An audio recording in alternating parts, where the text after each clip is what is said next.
নমস্কার বন্ধুরা, আমি অর্চনা। আর আজকের আমি বানিয়েছি চিকেন বল। কিভাবে বানিয়েছি সেটা দেখাবো।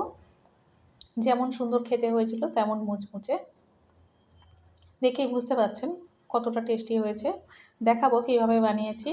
আর বর্ষাকালে এইরকম বিকেলবেলায় এরকম যদি কিছু মুচমুচে পকোড়া থাকে, সে চিকেন হোক বা সবজি বা আলুর যাই হোক না কেন, খুব ভালো লাগবে। বৃষ্টির দিকে তাকিয়ে তাকিয়ে তো অনায়াসে সব শেষই হয়ে যাবে। এখানে আমি ৩০০ গ্রামের একটু বেশি হবে চিকেন নিয়েছিলাম। আর চিকেনগুলো গরম জলে সামান্য একটু নুন দিয়ে ভালো করে সিদ্ধ করে নিয়েছি। তারপরে একটা কাঁটা চামচ দিয়ে একটু সরু সরু করে নিয়েছি।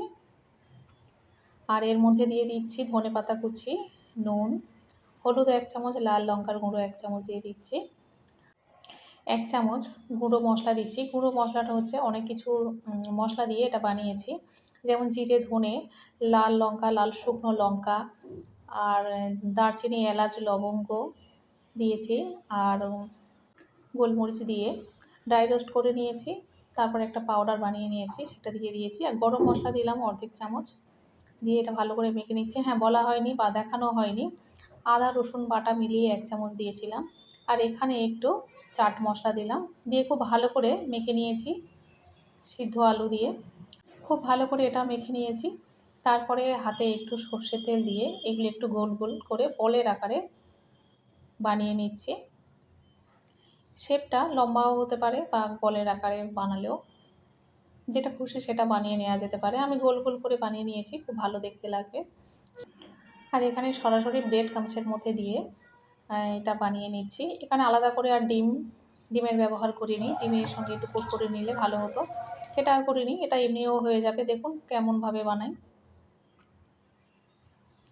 এটা তারপরে ভাজতে দিয়েছি।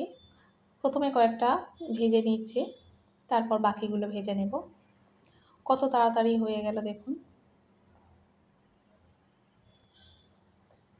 এরপর বাকিগুলোও একইভাবে ভেজে নেব। খুব সহজভাবে এগুলো বানিয়ে নেওয়া যায়। উপর থেকে অল্প একটু ধনেপাতা কুচি দিয়ে দিয়েছি, যাতে দেখতে ভালো লাগবে। রেসিপিটা কেমন হয়েছে আপনারা অবশ্যই করে কমেন্টে জানাবেন। তবে খেতে ভীষণ সুন্দর হয়েছিল।